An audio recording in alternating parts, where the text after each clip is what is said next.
अस्सलाम वालेकुम स्टूडेंट्स, मैं हूं आपका टीचर एहसान और आप देख रहे हैं हमारा यूट्यूब चैनल इल्मी दुनिया। उम्मीद है कि स्टूडेंट्स आप सब खैरियत से होंगे। स्टूडेंट्स, अब हम बात करने लगे हैं इस एक्सरसाइज के क्वेश्चन नंबर 2 एंड 3 की। क्वेश्चन नंबर 2 जो बेस्ड है वो शॉर्ट क्वेश्चंस हैं। सो हम पहले शॉर्ट क्वेश्चंस करते हैं। याद रखें ये इंतहाई इंपॉर्टेंट शॉर्ट क्वेश्चंस होते हैं। पेपर में अक्सर सवालात जो शॉर्ट क्वेश्चंस होते हैं वो इनमें से ही लगते हैं आपको। तो हमारे पास जो पहला क्वेश्चन है शॉर्ट क्वेश्चंस का वो कह रहा है सॉल्व। अपनी अपनी नोटबुक अपने सामने रखें, अपनी बुक अपने सामने रखें ताकि आप आसानी से वहाँ से भी देख सकें। मैं यहाँ पे भी आपके लिए मेंशन कर दूँगा। तो हमारे पास जो पहला क्वेश्चन है वो कह रहा है आपने सॉल्व करना है x² + 2x - 2 को। हमारे पास क्वेश्चन नंबर 2 का पार्ट नंबर 1 है। हम पहले क्वेश्चन नंबर 2 डिस्कस करने लगे। क्वेश्चन नंबर 2 इसका जो पार्ट नंबर 1 है वो कह रहा है आपने इसको सॉल्व करना है x² + 2x - 2 + 2x - 2 = 0। आपने इसको सॉल्व करना है। स्टूडेंट्स, आपको पता है कि मैंने आपको कई तरीके बताए हैं इसको सॉल्व करने के। सबसे पहले तो हम प्रेफर करते हैं फैक्टराइजेशन मेथड को, और इस पे फैक्टराइजेशन मेथड अप्लाई नहीं हो सकता। इसके अलावा आपके पास दो मेथड्स बच जाते हैं, एक है कंप्लीटिंग स्क्वायर और एक है बाय फॉर्मूला। आप जिससे चाहें इसको सॉल्व कर लें। तो मैं चाहता हूँ इसे, अगर ये फैक्टराइजेशन मेथड से सॉल्व नहीं हो रहा तो मैं इसको कंप्लीटिंग स्क्वायर से भी नहीं बल्कि मैं चाहूँगा कि इसको हम बाय फॉर्मूला सॉल्व कर लें। बाय फॉर्मूला किस तरह से सॉल्व होगा उसके लिए आपको पहले फॉर्मूला का पता होना चाहिए। क्वाड्रेटिक फॉर्मूला हमारे पास क्या है, तो इसको अगर हम देखें सॉल्यूशन में हमारे पास सबसे पहले क्या आ जाएगा। हमारे पास a की वैल्यू देखें तो हमारे पास बनेगी 1, b की वैल्यू हमारे पास बनेगी 2 और c की वैल्यू हमारे पास बनेगी -2। हमें पता है कि हमारे पास फॉर्मूला क्या हो सकता है, x = -b ± b² - 4ac divided by 2a हमारे पास फॉर्मूला है। इसे क्वाड्रेटिक फॉर्मूला कहा जाता है। सो ये आ जाएगा x = b की जगह पे b की वैल्यू पुट करें वो है 2 ± 2 का स्क्वायर -4। a की जगह पे a की वैल्यू प्लेस करें वो है हमारे पास 1 और c की जगह पे c की वैल्यू प्लेस करें -2 डिवाइडेड बाय 2 × 1। सो ये आ जाएगा x = 2 सॉरी यहाँ पे 2 भी माइनस भी आने वाला है, बिकॉज यहाँ पे माइनस है तो यहाँ पे भी आएगा। सो -2 ± 2 का स्क्वायर लेंगे तो हमारे पास आ जाएगा 4 एंड माइनस हो जाएगा प्लस 12 4 to the 8 ये हो जाएगा हमारे पास 8 डिवाइडेड बाय 2। सो फर्दर इसको प्रोसीड करेंगे तो ये आ जाएगा -2 ± 12 डिवाइडेड बाय 2। इस तरह से हमारे पास जो इसको सॉल्व किया जाएगा तो आगे आएगा -2 ± अब 12 को सॉल्व नहीं किया जा सकता क्योंकि 12 किसी भी वैल्यू का परफेक्ट स्क्वायर नहीं बनता।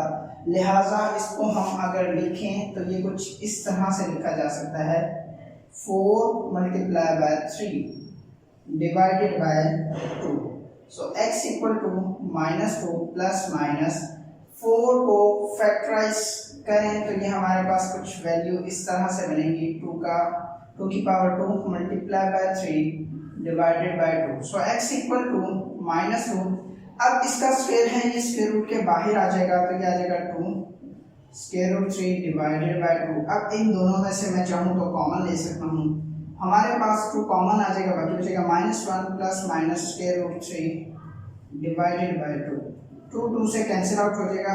x = हमारे पास बचेगा -1 ± √3। ये हमारे पास हमारा फाइनल आंसर होगा। तो इसको अगर मैं सॉल्यूशन सेट की सूरत में लिखूं तो ये हमारे पास बनेगा सॉल्यूशन सेट इज -1 ± √3। ये हमारे पास इसका सॉल्यूशन सेट बनेगा। जी तो स्टूडेंट्स अब हम चलते हैं इसी क्वेश्चन के पार्ट नंबर 2 पे। वो कह रहा है 5x² इक्वल टू 15x। इस क्वेश्चन में आपको क्या करना है, ये तो हमने पार्ट नंबर 2 डिस्कस किया था, अब मैं बात करने लगा हूँ इसके पार्ट नंबर 2 की। और यहाँ पे एक बात काबिल गौर है, और वो ये है कि यहाँ पे उसने एक रिस्ट्रिक्शन लगा दी, आपको फैक्टराइजेशन मेथड के साथ इसको सॉल्व करना है। सवाल है हमारे पास 5x² इसका पार्ट नंबर 2 है हमारे पास 5x² और बराबर है 15x के। बराबर क्या है 15x। अब इसको अगर हमें सॉल्व करना है तो देखते हैं किस तरह से होगा सॉल्यूशन। देखें तमाम वैल्यूज को एक साइड पे लेके आते हैं। 5x² minus 15x equal to 0। अब यहाँ से अगर देखा जाए तो 5x आ जाता है हमारे पास कॉमन, तो हम लिखेंगे 5x into x minus 3 equal to 0। So 5x एक फैक्टर है, दूसरा फैक्टर हमारे पास x माइनस 3 है equal to 0। So x equal to 0 by 5। So finally x equal to 0। एक आंसर तो हमारे पास आ गया ये वाला, और दूसरा x minus 3 equal to 0। So x equal to 3। तो हमारे पास दूसरा आंसर भी आ गया। तो इस तरह से हमारे पास जो सॉल्यूशन सेट बनेगा वो होगा 0 एंड 3। इसके बाद हम चलते हैं इसके पार्ट नंबर 3 की जानिब। पार्ट नंबर 3 वो कह रहा है राइट इन स्टैंडर्ड फॉर्म। आपने इसको स्टैंडर्ड फॉर्म में, ये जनरल फॉर्म जैसा कि हमने एक्सरसाइज 1.1 में भी पढ़ा था, इसके बारे में डिटेल्स जो हैं अगर किसी को नहीं पता तो वो एक्सरसाइज 1.1 को पहले ध्यान से एक बार देख ले। उसके क्वेश्चन नंबर 1 को स्टैंडर्ड फॉर्म या जनरल फॉर्म क्या होती है, हम क्वेश्चन की जानिब चलते हैं। क्वेश्चन वो कह रहा है आपने इसको स्टैंडर्ड फॉर्म में या जनरल फॉर्म में कन्वर्ट करना है। यहाँ पे तो सिर्फ स्टैंडर्ड फॉर्म लिखा हुआ है, तो स्टैंडर्ड फॉर्म में हम इसको कन्वर्ट करने की कोशिश करते हैं। तो हमारे पास जो क्वेश्चन नंबर 3 है, मैं यहाँ पे आपके लिए मेंशन भी कर देता हूँ। Question number 3 is 1/x + 4 1/x + 4 plus 1/x - 4 equal to 3। आपको इसे कन्वर्ट करना है किसमें, स्टैंडर्ड फॉर्म में। तो स्टैंडर्ड फॉर्म हम सबको पता है, लिहाजा सॉल्यूशन सेट देखते हैं इसका सॉल्यूशन क्या बनेगा। सॉल्यूशन सेट तो हमें नहीं निकालना, सिर्फ इसको स्टैंडर्ड फॉर्म में कन्वर्ट करना है। इसका पहले एलसीएम ले लें। सो ये आ जाएगा x + 4 इंटू x - 4। सो ये आएगा x + 4 4 से कैंसिल, बाकी बचेगा x - 4 जो ऊपर वाले के साथ मल्टीप्लाई होगा 1 इंटू x - 4 प्लस x - 4 से कैंसिल, तो बाकी बचेगा x + 4 इक्वल टू 3। इनको ऊपर वालों को मल्टीप्लाई कर लेते हैं। आ जाएगा हमारे पास x - 4 plus x + 4 divided by, ये हमारे पास एक फॉर्मूला है students, a + b into a - b बराबर होता है a² - b² के। सो आप देख सकते हैं यहाँ पे हमारे पास एक बार प्लस में x + 4 और x - 4। आप अगर इसको इससे कंपेयर करें तो आप आसानी से अंदाजा लगा सकते हैं। लिहाजा इसको मैं डायरेक्टली लिख सकता हूँ x² - 16 equal to 3 as it is. तो प्लस का 4 और माइनस का 4 आपस में कैंसिल आउट हो जाएंगे, प्लस x तो ये हो जाएगा 2x divided by x² - 16 equal to 3। ये यहाँ पे डिवाइड हो रहा है, दूसरी साइड पे जाएगा तो मल्टीप्लाई हो जाएगा। सो ये हो जाएगा 2x equal to 3 into x² - 16। सो ये आ जाएगा हमारे पास स्टूडेंट्स। बकिया हिस्सा मैं इसका यहाँ पे कर देता हूँ, ये फॉर्मूला इरेज कर रहा हूँ मैं। आपने क्या करना है, 2x एज इट इज है हमारे पास, 3 को मल्टीप्लाई कर देना है अंदर वाली तमाम वैल्यूज के साथ। तो ये हो जाएगा 3x² - 16 का टेबल अगर हम 3 तक पढ़ें तो ये आता है 48। कितना आएगा 48। इसके बाद स्टूडेंट्स आपने क्या करना है कि स्टैंडर्ड फॉर्म के बारे में आपको पता है कि तमाम वैल्यूज एक साइड पर रखी हैं और इक्वल टू 0 होता है। लिहाजा हम क्या करेंगे 3x² - 48 प्लस का 2x दूसरी साइड पे आएगा माइनस का 2x इक्वल टू 0। इसको अरेंज कर लेते हैं। सो ये आ जाएगा 3x square minus 2x minus 48 equal to 0। अब मैं आपको यहाँ पे स्टैंडर्ड फॉर्म के बारे में एक बार फिर से बता देता हूँ। स्टैंडर्ड फॉर्म जो होती है वो होती है हमारे पास ax square plus bx plus c। यहाँ पे स्टूडेंट्स माइनस हो सकता है, यहाँ पे भी माइनस हो सकता है, बट a वाली वैल्यू के साथ माइनस नहीं हो सकता। याद रखिएगा x स्क्वायर वाली वैल्यू के साथ माइनस कभी भी नहीं आएगा। अगर आएगा तो वो हमारे पास क्वाड्रेटिक तो बनेगा बट स्टैंडर्ड नहीं होगा। लिहाजा स्टैंडर्ड बनाने के लिए हमें यहाँ पे माइनस अगर आ जाए तो उसे कॉमन लेना पड़ता है। अब अगर हम इसको इसके साथ कंपेयर करें तो हम देख सकते हैं कि ये आसानी से स्टैंडर्ड फॉर्म ये जनरल फॉर्म में कन्वर्ट हो चुका है। इसके बाद है हमारे पास क्वेश्चन नंबर 4। क्वेश्चन नंबर 4 में वो कह रहा है right the names of the method solving quadratic equation. ये मैंने आपको एमसीक्यूज में भी बताया था, एक बार मैं फिर से बता रहा हूँ, वो पे मेंशन नहीं कर रहा। आपने ये एक्सरसाइज 1.1 के जब हमने इंट्रो में पढ़ा था तो मैंने ये बड़ा डिटेल से बताया था, आप वहाँ से भी देख सकते हैं। हमारे पास 3 मेथड्स होते हैं। एक होता है हमारे पास फैक्टराइजेशन मेथड, दूसरा हमारे पास जो मेथड है वो है हमारे पास कंप्लीटिंग स्क्वायर, और तीसरा जो हमारे पास मेथड होता है वो है बाय फॉर्मूला। जैसा कि मैंने यहाँ पे जो पहला क्वेश्चन था वो उसमें क्वेश्चन नंबर 2 का पार्ट नंबर 1 जो हमने किया है उसमें मैंने करके भी दिखाया है। इसके बाद हम बात कर लेते हैं क्वेश्चन नंबर 5 की। क्वेश्चन नंबर 5 में वो कह रहा है 2x माइनस 1/2 का होल स्क्वायर इक्वल टू 9/4। ये वाला क्वेश्चन मैं आपके लिए करवा देता हूँ। क्वेश्चन नंबर 6 आप खुद कीजिएगा, वो आपकी प्रैक्टिस के लिए मैं यहाँ पे छोड़ रहा हूँ। लिहाजा हम बात कर लेते हैं इसका क्वेश्चन नंबर 5। क्वेश्चन नंबर 5 में वो कह रहा है question number 5 is 2x minus 1/2 का होल स्क्वायर इक्वल टू 9/4। वो कह रहा है इसको भी आपने सॉल्व करना है और इस पर कोई रिस्ट्रिक्शन नहीं है, आप इसको किस तरह से सॉल्व करेंगे आपकी मर्जी है। तो हम क्या करते हैं, इसको लंबे चौड़े चक्कर में पढ़ने की बजाय हम दोनों तरफ, आप देख सकते हैं यहाँ पे 9 का भी परफेक्ट स्क्वायर होता है और 4 का भी परफेक्ट स्क्वायर होता है, तो दोनों तरफ हम क्या ले लें, हम स्क्वायर रूट ले लेते हैं ताकि इसको सॉल्व करना आसान हो जाए। तो लिखेंगे taking square root both sides. जब दोनों साइड्स पे हम स्क्वायर रूट लेंगे तो ये आएगा 2x माइनस 1/2 का स्क्वायर, इसका भी आप स्क्वायर रूट ले लें इक्वल टू 9/4 का स्क्वायर रूट। सो ये स्क्वायर रूट यहाँ से कैंसिल हो जाएगा तो ये आएगा 2x minus 1/2 equal two plus minus 3/4। अब आपने क्या करना है, 2x इक्वल टू माइनस का 1/2 इस तरफ आएगा प्लस 1/2 हो जाएगा, प्लस माइनस सॉरी यहाँ पे 4 नहीं आएगा स्टूडेंट्स, यहाँ पे 2 ही आएगा बिकॉज 4 का स्क्वायर रूट 2 होता है। तो ये आ जाएगा 3/2। अब इसको एक बार प्लस में सॉल्व करें, एक बार माइनस में सॉल्व करें, और उसमें तो माशाल्लाह आप लोग सारे ही एक्सपर्ट हैं, फिर भी मैं आपके लिए यहाँ पे कर देता हूँ। सो ये आ जाएगा हमारे पास 2x इक्वल टू, अगर मैं इसको प्लस में सॉल्व करूँ, पहले हम इसको प्लस में सॉल्व करते हैं तो लिखेंगे 1/2 प्लस 3/2। सो ये आ जाएगा 2x इक्वल टू, इन दोनों का एलसीएम में आएगा 2, 1 प्लस 3। सो ये आ जाएगा हमारे पास, यहाँ पे थोड़ी सी जगह कम है लिहाजा मैं ये वाला इरेज कर देता हूँ।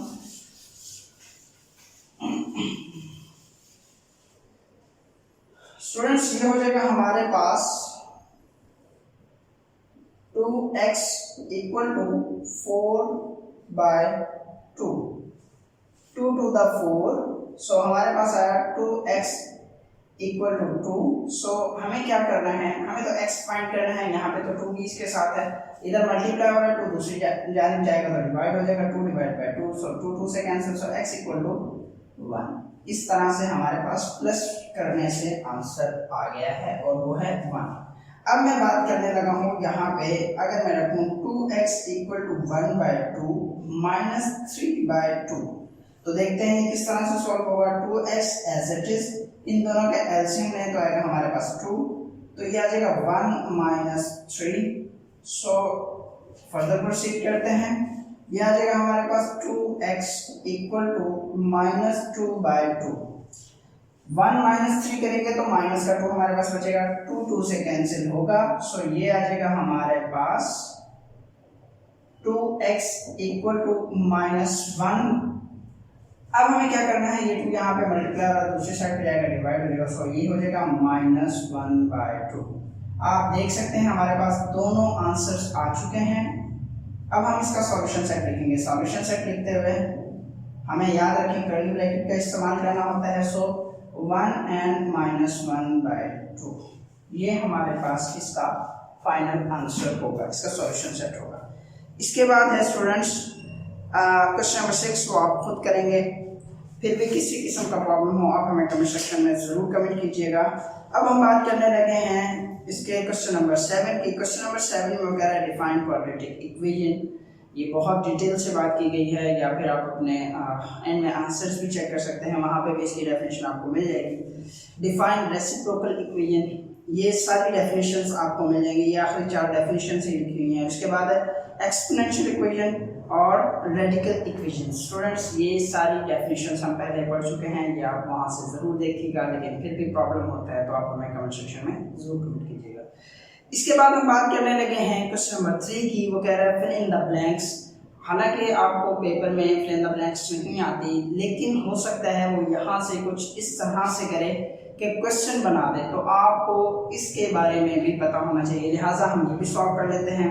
अपनी अपनी नोटबुक भी अपने सामने रखें और बुक भी अपने सामने रखें। फिर भी अगर आपको प्रॉब्लम होता है तो हमें ज़रूर बताइएगा। वो कह रहे हैं द स्टैंडर्ड फॉर्म, पहली जो इसकी खाली जगह है उसमें वो कह रहा है the standard form of quadratic equation. आपको तमाम लोगों को पता है कि स्टैंडर्ड फॉर्म की जो क्वाड्रेटिक इक्वेशन है, मैं यहाँ पे सब के सब आंसर मेंशन कर देता हूँ आप लोगों के लिए। जो पहले का आंसर होगा वो आप ध्यान से देख लीजिएगा। क्वेश्चन नंबर 3 है। क्वेश्चन नंबर 3 में ये हम बात करने लगे हैं क्वेश्चन नंबर 3 की। क्वेश्चन नंबर 3 में उस स्टैंडर्ड फॉर्म के बारे में पूछा है, तो हमारे पास स्टैंडर्ड फॉर्म 1 का जो आंसर होगा वो होगा ax² + bx + c = 0। ये हमारे पास स्टैंडर्ड फॉर्म होती है। इसके बाद हम बात करने लगे हैं नंबर 2 की। नंबर 2 में वो बात कर रहे हैं the number of methods to solve a quadratic equations are. Students याद रखें ये है 3। एक बात बहुत काबिले गौर है यहाँ पे स्टूडेंट्स, यही क्वेश्चन 3 बार क्वेश्चन नंबर 1 में भी था, क्वेश्चन नंबर 2 में भी है और क्वेश्चन नंबर 3 में भी आ चुका है। तो इसकी इंपॉर्टेंस का अंदाजा आप इस बात से लगा सकते हैं कि यही क्वेश्चन 3 बार आ चुका है। लिहाजा ये आपको याद रखना है कि क्वाड्रेटिक इक्वेशन को सॉल्व करने के कितने मेथड हैं, 3। इसके बाद हम बात कर लेते हैं, वो कह रहा है the name of methods to derive a quadratic formula is. अगर हम क्या कह रहे हैं, वो क्वेश्चन नंबर 3 में वो बात कर रहे हैं कि अगर हम इससे क्वाड्रेटिक फॉर्मूला बनाएं तो वो जो मेथड है उसका नाम क्या है। तो याद रखें वो मेथड है हमारे पास कंप्लीटिंग स्क्वायर। और स्टूडेंट्स ये मैंने आपको प्रूफ करके भी दिखाया था स्क्वायर। इसके बाद है हम बात कर लेते हैं क्वेश्चन नंबर 4 की। वो कह रहा है the solution of equation ax² + bx + c = 0। आगे कॉमा है, एक कंडीशन दी हुई है a does not equal to 0। सो ये किसके लिए कंडीशन आती है, याद रखें ये क्वाड्रेटिक फार्मूला के लिए कंडीशन है, जिसमें हमें बताना होता है। मैं आपको लिख के बताऊं तो आसानी से आपको समझ आएगा। हमारे पास x = होता है -b ± b² - 4ac / 2a।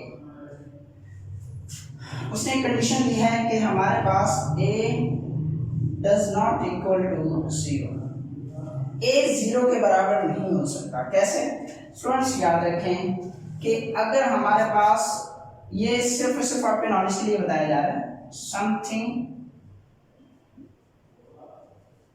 Divided by 0 आए तो आंसर हमारे पास अनडिफाइंड होता है।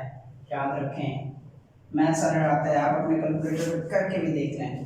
अगर हम कर रहे हैं 0 बाय समथिंग तो याद रखें हमारा आंसर 0 आता है। इस सिचुएशन में यहाँ पे ई भी आने वाला है। इस सिचुएशन में क्या होगा, हमारे पास आंसर नहीं आएगा। अगर हम ए को ही 0 ले लें तो यहाँ पे बटे में 0 आ गया, और 0 आने की वजह से सॉल्व भी नहीं होगा। ये बात शायद हम पहले भी कर चुके हैं, लिहाजा आपने इस बात को ज़हन में रखना है। इसके बाद हम बात करते हैं, वो कह रहा है the solution of 25x² - 1 is 25x²। अब इसको हम अगर सॉल्व करें तो ये आएगा 25x² - 1 = 0। यही है, एक बार मैं कंफर्म कर लेता हूँ जी। वो कह रहा है इसका आपने सॉल्यूशन सेट बताना है, लिहाजा बहुत आसान है। आप देख सकते हैं ये आ जाएगा 25x² = 1। सो x² = 1/25। मुझे तो x चाहिए, लिहाजा यहाँ पे आ जाएगा स्क्वायर रूट, यहाँ पे स्क्वायर रूट। सो ये आ जाएगा x = ±1/5, क्योंकि 1 का स्क्वायर रूट 1 होता है और 25 का स्क्वायर रूट हमारे पास क्या होता है 5। लिहाजा अगर मैं इसको सॉल्यूशन सेट की सूरत में लिखूं तो कुछ इस तरह से बनेगा। आपको पता है कर्ली ब्रैकेट इस्तेमाल की जाती है सॉल्यूशन सेट के लिए, लिहाजा हमारे पास यहाँ पे आंसर होगा ±1/5। जी तो स्टूडेंट्स, अब हम बात करने लगे हैं क्वेश्चन नंबर 3 के पार्ट नंबर 1 की। उसमें वो कह रहा है a root of an equation which do not satisfy the equation is called। एक ऐसा रूट, एक ऐसा आंसर जो हमारी इक्वेशन को सेटिस्फाई नहीं करता, ऐसे रूट को या फिर ऐसे आंसर को क्या कहा जाता है? ऐसे आंसर को या ऐसे रूट को एक्स्ट्रानियस रूट कहा जाता है। अब एक्स्ट्रानियस रूट के बारे में अगर आपको मजीद अच्छे से समझना है तो आप आ जाए अपनी एक्सरसाइज 1.4 पे और एक्सरसाइज 1.4 के आंसर्स चेक कर लें। अगर आप एक्सरसाइज 1.4 के आंसर्स चेक करें, question number 2, question number 3, question number 4 and question number 8, यहाँ पे आंसर्स के साथ एक्स्ट्रानियस लिखा हुआ है। अब क्वेश्चन नंबर 2 जो है इसका आंसर भी थोड़ा डिफिकल्ट है, क्वेश्चन नंबर 3 का आंसर भी थोड़ा डिफिकल्ट है। बात कर रहे हैं हम एक्सरसाइज क्वेश्चन नंबर 4 की। क्वेश्चन नंबर 4 में वो कह रहे हैं हमारे पास 7 and -12 है। अगर मैं इसके आंसर्स यहाँ पे लिख लूँ, हमारे पास आएगा 7 and -12। 7 जो है वो इस तरह से लिखा हुआ है कुछ कर्ली ब्रैकेट में, जो कि सॉल्यूशन सेट होता है, और इसके बाद जो हमारे पास लिखा हुआ है वो है -12 विथ एक्स्ट्रानियस, NEOUS। अभी एक्स्ट्रानियस क्या है, इसके बारे में अगर आप अच्छे से समझें तो आपको पता चलेगा कि एक्स्ट्रानियस किसे कहते हैं। अब हम देखते हैं, ये है हमारे पास क्वेश्चन नंबर 4 का आंसर। तो क्वेश्चन नंबर 4 है हमारे पास 3x + 100। अगर मैं यहाँ पे लिखूं 3x + 100, इसका स्क्वायर रूट है, साथ में है -x = 4।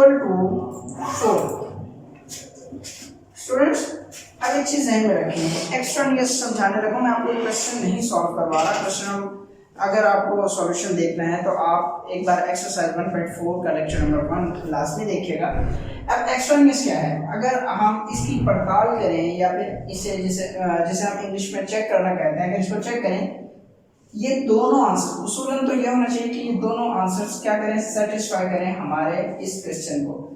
और सेटिस्फेक्शन का मतलब क्या है कि अगर मैं 7x की जगह पर पुट करूं तो हमारे दोनों आंसर्स आपस में इक्वल आने चाहिए।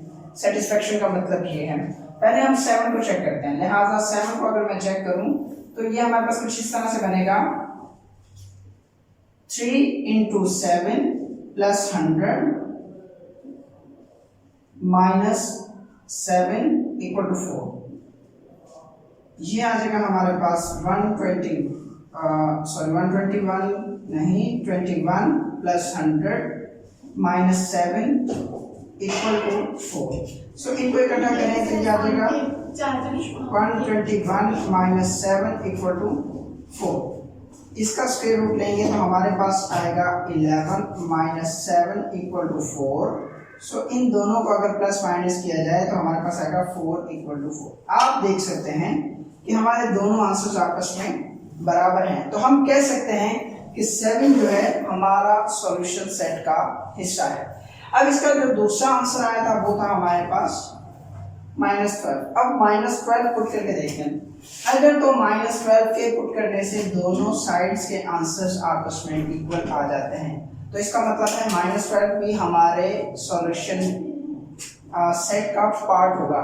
अगर ये नहीं आता तो फिर ये हमारे पास एक्स्ट्रा रूट होगा। देखते हैं कि 3 इंटू -12 प्लस 100, इसका स्क्वायर रूट आगे आ जाएगा माइनस इंटू -12 इक्वल टू 4।